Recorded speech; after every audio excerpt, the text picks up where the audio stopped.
Welcome back, Monroe School District, to session 10 of Taking the Fear Out of Canvas. Today, we are going to dive into grades and grading with the Speedgrader. And let me tell you, you are going to be blown away by what Speedgrader can do for you, and you are going to love this tool. I know when I was a teacher, grading was probably my least favorite thing to do. With this tool, it may move up on your list near the top. It's so incredibly awesome. So, without further ado, here we go. All right, we're going to take a look at the right-hand side of my screen. And over here, you are going to notice that I have my to-do list. When we've talked about students in the past, students have a to-do list here, and these are assignments for them to complete. As a teacher, you are going to see a to-do list, and these are assignments that you need to grade. So I'm going to come down here to this assignment where I have posed in this assignment as my student counterpart and answered some of these questions. And then I'm going to show you what this looks like as a teacher grading this assignment. And then I will go back in and I will act as my student self and demonstrate for you what this looks like as a student once I receive feedback from this assignment. So here we go. Quick and easy way for you to grade assignments. You can access these from all sorts of ways, but I'll show you this way first. I'm going to just click on this assignment. It tells me I need to grade it, so I'm going to grade it, and it automatically takes me out to the grading tool. And so here we are. This is what all of your assignments are going to go through this feature called Speedgrader, and this is the Speedgrader. So it pulls up starting with the first student listed alphabetically in your list right now. I'll show you how you can change that if you would like to. But it pulls up the student's assignment right away. Now, I want to share with you that this assignment was an assignment that was submitted to the student with a Google Doc that was in my Drive. And so yesterday, when we were talking about how to add a Google document into an assignment, as my student self, I went out, I clicked on that assignment, it opened it in another link, I answered the questions, and then right there in my Google Doc on the top right-hand side, it said submit. I submitted it right there, and it automatically put it into Canvas. And so this is the view now as a teacher of that assignment. So this is the Google document, but my student self answered the questions, and it just pops right up. So it's really so easy to use. It's just fantastic.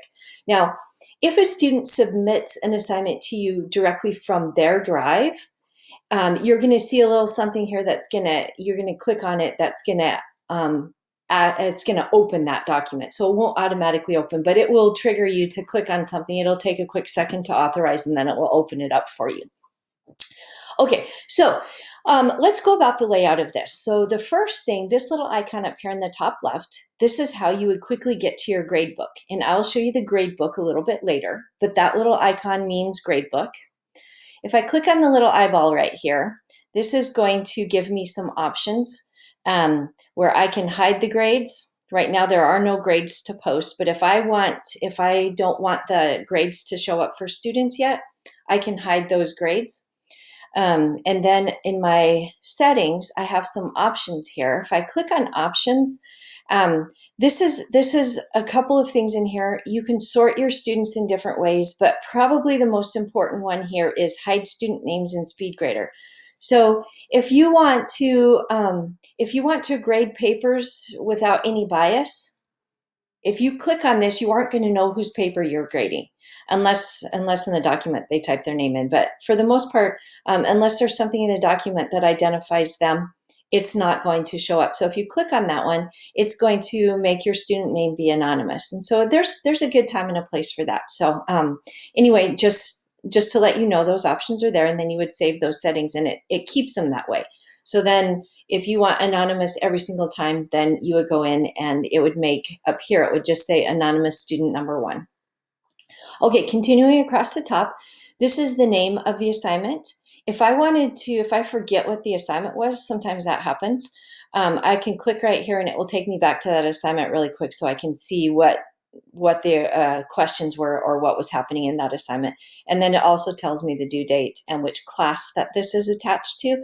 So if you're doing a cross listing of different classes, this might be important so you know which class, because if you cross-list courses, and this is too much information, if you aren't doing that, ignore this. If you cross-list courses, that means all of those classes are going to act as one class. And so this will tell you which class of students you're working with, though.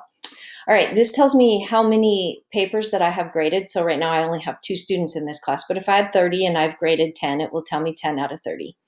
And then it tells me which student number I'm on. So, and then over here, this is the student. These little arrows toggle me back and forth between students. So if I wanted to go back to my past student, or if I want to move ahead, I can move ahead to the next student. And so those little arrows make it nice and easy to be able to do that. There's also a little drop-down arrow here. And so if I want to click on the drop-down arrow, it will give me a list of my students. So if I'm looking for someone in particular, drop-down arrow, and I can click on that student and it will quickly take me to that student's assignment. So essentially those are some of the features that are available. I'm going to head back to my test student account, and it's going to pull up this document. So this is my submission. This is the work I'm going to grade. I have a couple of options here. If I wanted to, I could download this so I could print it for later. If I'm looking to grade on a hard copy, that's where I could do that right here. And then this assignment has 2 pages, and so I can quickly scroll through 2 pages. I can also scroll down and get to the second page there too. So just a couple options. If you want to refresh, zoom in and out, this just readjusts. Sometimes when you start working on here and you add comments and things, it changes the position of the page. This will put you back to full screen. Okay, so now let's get to the really good stuff. So you are ready to grade this assignment and you want to add some comments. We have several options for how you can do that. So the first one, if you just want to add a little dot to something and leave a comment about that, you can click on this little point. If you are like, okay, obviously you don't know what this word means, so I want you to look this word up in the dictionary. Okay, or whatever it is that you want to do. And then you can go ahead and click on that. And now where this little blue dot is, it has left a little comment for your students so that they know, okay, look here, and here's the comment that goes along with that. Isn't that cool? If you wanted to highlight, you have several color options, so you can change different ones, mean different things. And so you can highlight, oops, it's probably not going to do it for me because of my screenshotting. But you can highlight the word and then you can, again, leave a comment. So maybe I want to say, I don't know, you want to leave a comment there. You can leave a comment. Now this is highlighted and they know where the green highlight is. Here's your comment to go along with that. You can leave a text comment somewhere if you want to. You can just add that in and you can start typing. It leaves you a text box. If in their answer, you want to strike out something, again, it's not, oops, I need to highlight, sorry. I need to come over here to strike out. And so I'm going to strike that out and I'm going to leave a comment that is, find a different word. A different word choice. Oh, you get my bad typing. So anyway, all of these things give you all sorts of different options. So now you can paint with some things. If you wanted to highlight a certain, maybe there's problems or you're doing a problem page or something, you wanted to highlight, this whole entire paragraph, you can highlight the whole paragraph and leave a comment. So all sorts of things you can do within this document. And then when you return this to the student, they're able to go in and they're able to see all of the comments and things that you have left. And this is on a Google document. And then when you're done, again, you move to the next student. Okay, so that's just editing and leaving comments within the assignment. Now let's go over to the actual grading part. So over here on the sidebar, you can see it tells you what time that this assignment was submitted. And it will tell you, here's the original document. So I can click on this if I want to see what document looked like before the student added the information. And now it's time for a grade. So I could add in, I'm going to give this one a 0 because this whole assignment needs to be redone. And so I would leave that here. Now, there is a spot that will show up right here with another tool that we haven't talked about yet. So let me just tell you it's coming, there is a rubric feature. So when you create an assignment, Canvas gives you the ability to add a rubric to that assignment. And it's such a great tool. So if you like to use rubrics, you can add rubrics. You can add them into a bank of rubrics, and then each time you have, if you want to use the same rubric for several assignments, you just go in, click on the rubric, and then it attaches the rubric to the assignment so the student sees the rubric. But then when it comes time to grade, right here, you will see a word that will say rubric. You click on the rubric, and it opens the rubric up right here in your assignment. And then you can highlight where their grade is on the rubric, and it will automatically add up the points for you and title them and total them right here. It's an amazing feature. So this is like the really good stuff of Canvas here. Okay, now let's keep going. So this person gets a 0. In fact, I think I might actually give it a 1 just so that for the purpose of looking at the gradebook. Now, you have more options that you can do as well. This, I mean, it's just so amazing what you can do for student comments and leaving things for them for feedback, in particular when students are at home right now. So one of the options is you can add a video comment. Now, I have added it here already. The reason I added it in is because I'm not sure that, because I'm already screen recording, I don't think this would screen record over it again, but let me show you what you would do. So underneath this add a comment section, you have several options. One, you can add a document. So if you want to attach, if you have a document that you attach that gives them some help on syntax. Here's some information on syntax. You had some syntax problems with your paper, reread this. You can add a document, and right here you'll notice it says choose file. You click on that and it will bring up whatever files are available on the device you're working on, and you can choose a file to add. I'm going to click on the red box because I'm not going to add that right now. This is for a video comment. So I'm going to click on this, and again, it's going to bring up this little box for me. Let me move it up here. And there will be a record button. Now, I can't because I'm already recording, but it would bring up a record button down here, and it brings up a little box for you to put a title in. And then if you record your comment and you don't like it, you can resubmit right here, and it will do it again for you. If you have some media that you want to upload, let's say that you have something on your desktop already that is a tutorial video that somebody else made, you got off YouTube, or you made earlier about how to do this particular thing, you want them to watch it again, or you want them to watch it to get some more information, you can upload media in a different way too. So this is the video comment. Once you click on it and submit it, it pops it right up here for the student to be able to see. Let's see if we can, I'm not sure if we can play it. Let's try it. Hello, Deanne. It is obvious from your comments that you have not read this part, that you have not read chapter 2. Would you please go back, reread chapter 2, and then resubmit your assignment? Thank you. So I can leave comments about the student's work. It will show up right here for the student to see. And when we go back and look at this from a student view, you're going to be able to see what that looks like. It's pretty amazing. Okay, let's go ahead and let's talk about adding a comment. I can type a comment in here if I want to type a comment. The other thing I can do is this audio button right here. I can do a text to speech. So if I want to do it, let's see, maybe it will work. Let's try it. So it sounds like, Deanne, you haven't read chapter 2. If you are struggling with reading this chapter, in the resource section, you will find the audio version of chapter 2. Please go back there and listen to chapter 2, and then go back and do this assignment again. Thank you. And then it automatically puts that text-to-speech comment here in my comment box. And then I just click submit. And now I have left a video comment. I've also left a written comment.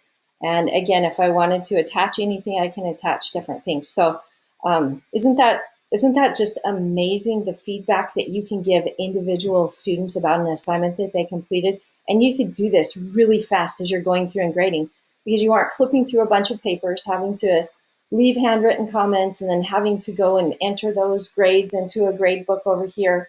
This is just right here. It's really fast. you finish with this person, you can move on to the next one. And then you do the same thing. So you would go through, if your student hasn't submitted it, you get to the student, you'll get this message. The student does not have a submission yet. And so, well, then I guess that person gets a 0 because they haven't submitted it yet. And so then that's essentially the grading piece that goes along with the Speedgrader. So what I would, I'm not even going to have you pause right now because I'm not sure you've had assignments turned in yet. But if you created an assignment in your sandbox course or something, you want to play around with this tool, if you click on Act as Student and you go in and you can actually submit as a student, and it will bring up this test student. And so you can try this by doing that. That's what the test student means, is that was my ghost student. So if I had been a ghost student and submitted this as a ghost student, that would work. The only thing is, if anything is a Google document, your test student, your ghost student does not have a Google account, so it won't work for that. So you'll have to do like some kind of an online submission or something for the assignment. Okay, so let's now take a peek at what this looks like once it goes into the gradebook. So I'm going to head over to, remember that first icon? This is our gradebook icon. I'm going to click on that. And this is going to take me out to my gradebook. Oops, just a minute, I was playing around with this earlier. Pretend that you didn't see that. Okay, so I'm out here at my gradebook, and this is what a typical gradebook view is going to look like. If you have published any assignments, whether they have been submitted by a student or not, those assignments will show up across the top here. So these are all the assignments that have already been published within my course. And so as I look through here, eventually you would see all the grades populate. But let's go ahead and take a look at my Dion student account. So here's that assignment on the chapter 2 questions, and notice that I had given 1 point. It automatically populates into my gradebook, and then my test student gets 0 points. So whatever grades that I submit through the Speedgrader, they're going to show up right here under my gradebook. So what does this gradebook, what's it all about? Your students, once you look at your student class, you're going to notice all of your students are on here in the gradebook. You could go do that right now in your class, your student class. You could click on grades or the gradebook option, and it will populate this for you with your students. And depending on how you've published work or whatever, there might be some things showing here, or it just might be a list of your students. Let's go ahead and just show you the different tools that are available within your gradebook. So first of all, when you click on Gradebook, this is going to give you some options for different views that you can do. I'm going to talk about Learning Mastery in a minute. Let's go ahead and take a look, though, about the individual view, because this is a tool that you're going to be interested in doing. If I click on that, that is going to bring up the individual grades for my students. And so I can look through and I can find for my individual students what those are going to look, or what they're going to look at. Let's go back over here. I'm going to click on my gradebook.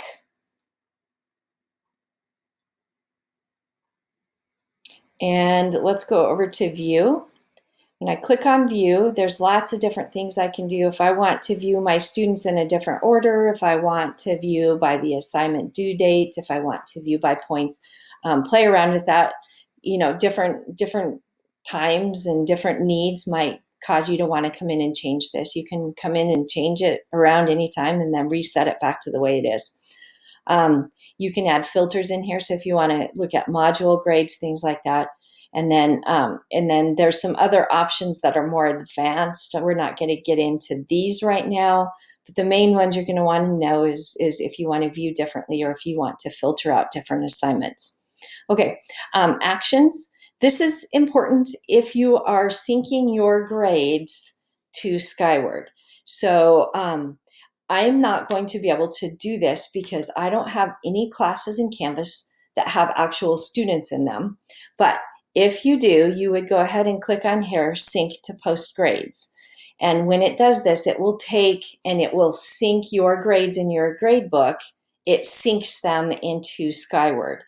Now, there's a couple of different things you can do here so that it isn't resyncing all of your assignments every time, because then it will start to take a while if it's resyncing. You can actually sync individual grades or individual assignments into Skyward. At this point, I'm going to ask you, if you are secondary and you are interested in syncing these grades, or it's time to sync these grades into Skyward, please reach out to your building representative if you need some help with that, and they will be able to walk you through how to sync those grades from Canvas into Skyward. It's super simple. It's a click of a button. But like I say, there's some extra options that you might want to be aware of that go along with this. I don't think you're really going to care too much about importing or exporting grades. If you want to export them into a spreadsheet or something like that, you're able to do that. But for the most part, I think you're going to just want to sync into Skyward. And that's where your sync into Skyward. It's under Actions, and that first one, Sync to Post Grades. Okay, so there's some other things here, but we're not going to delve into it too much. Play around with it a tiny bit. I do want to show you one other thing. This is for future reference. We have different options in Canvas for different ways of grading. So we can actually have a learning mastery grade where you can add your 1, 2, 3, 4, and notice exceeds mastery, meets mastery, near mastery, or below mastery. When you click on this view, or if you set up your assignments so that they are set up to the mastery gradebook, it will actually color code your students and where they fall for each of the assignments. So across the top, it would show the assignment, and then underneath it would show based on color how the student fit into each of those different assignments. There's also learning outcomes that you can attach to these particular assignments. Again, this is an advanced feature, but it is fantastic, and it is really awesome when you want to pull up a grade sheet of all of your students, and you can quickly scan down a student and you can see, okay, on this particular assignment, I have 5 students who are well below mastery. I need to give them some intervention work. And it's right there, clear as day, you know who needs to go into there. You can look across and you can see by student, wow, they have pretty much met mastery all the way across. All right, I may want to start adjusting some assignments for them. So anyway, some great things that can happen from the Learning Mastery Gradebook. More will come on that, but at a much later date, after you become much more familiar with Canvas and feel comfortable with grading and all that kind of thing. We can start looking at that, as well as looking at the rubrics and different features like that that you can set up. So that was a tour from the instructor side of the gradebook and how to use Speedgrader. Now I'm going to pause for just a minute, and then I will come back as my student self, and I will show you what that looks like from a student perspective. So hold on. Okay, welcome back. So now I am posing as my student self so that you can see what this looks like from a student's perspective. So you'll notice that I only have one class. It's my sandbox class. And on my sidebar, here's my list of to-do things. So I still have a couple of things that I need to do. But now you'll notice, since one of my assignments, since I left feedback, now I have a little box over here that says recent feedback, so that I know I need to go and look, and I have a paper that was turned back to me that was graded. So I'm going to go ahead and I'm going to click on this Chapter 2 questions, and this will bring up for me all the comments that were just left for me. So if I want to, I can go ahead, I can click on this and I can play my comment. I can read my comment, and then I can add a comment as a student. I can go ahead and comment back to the teacher. I can attach a file. Maybe it's a brand new, okay, here you go. I redid this, and here I'm going to attach this for you. I can leave a media comment as well. So if I want to respond back to you with a video message, I can do that as well as a student, and then I would save that. So super, super great. I can view my feedback. So now I can quickly, just right from clicking on that one spot on my homepage, I can click down here and I can see all of those comments that were left. You notice they're over here. I can match those up. I can see what that looks like. So that's just a really quick and easy. I see my grade up here. I see the assignment name, everything about what I need to know. It's all right here. So as a student, this is a really helpful tool for me to be able to quickly get my feedback as well. In my class navigation bar, I can click over here if I want to go see my grades. I can click on grades. Again, this is one of these options. As a teacher, you can choose to have this visible to students or not. But over here now I can see here's my grades. I can see my assignment groups. I can see the weights of those. And as I look down, I'll notice here's all the assignments. Again, these are the ones that are already published. So from a student's point of view, if you look and you see all these, it's like, oh man, that's a lot of zeros, or there's a lot of ones that as a teacher I published, but maybe I didn't, I haven't assigned it yet. So just do be a little bit careful so that it doesn't get overwhelming for your students. I wouldn't publish work too far advanced before handing it out to them. But anyway, here's my grade. You can see my score. If I clicked on this, it would take me again out to that assignment so I could see it in a bigger view. And then at the top, this would be if you were using that learning mastery tool, the student would be able to see what it looks like in the learning mastery. I can also sort, as a student, I can sort these grades in different ways. So there's a lot of features here once you start getting a lot of grades in to help students be able to find specific grades or specific assignments they're looking for, etc. So that's what it looks like from a student point of view. So I hope that answers your questions. I did forget to share with you one thing in the gradebook. And so I'm going to go back and share that with you real briefly here. So I'm going to go ahead, stop acting as my student user. And I'm back where I was before. I'm going to click back to my gradebook. I want to show you the little settings icon. In here, there's some important information about late policies. So if you want to set up late policies, you can look through this for late policies on work. Here's your grade posting policy. The reason I bring this up is because if this is selected, automatically post grades, as soon as you put a grade on an assignment, it will automatically show up for a student to view. Some cautions here. You can manually post grades. If you do that, then you can post them all at the end. After you are finished, you can change things and students won't see it yet. If you automatically post grades, and let's say you're halfway through grading an assignment and you're like, I think maybe I was a little harsh on those first couple of assignments I was grading based on some of the other work that has come in, and you go back and rechange those grades. If a student has already seen those grades, there's going to cause some miscommunication between you and the student. So it's just worth considering whether you want to automatically have those grades posted or if you want to manually post those grades on your own after everything has been graded. And again, if you make changes here, you just need to click update, and then that will be your default setting, whatever that happens to be. Okay, so there's one more tidbit about using the gradebook and the Speedgrader. And if you have questions about using the Speedgrader or the gradebook, please join live help session this afternoon with Niall. Thank you so much, and I will see you tomorrow. Have a great rest of your day.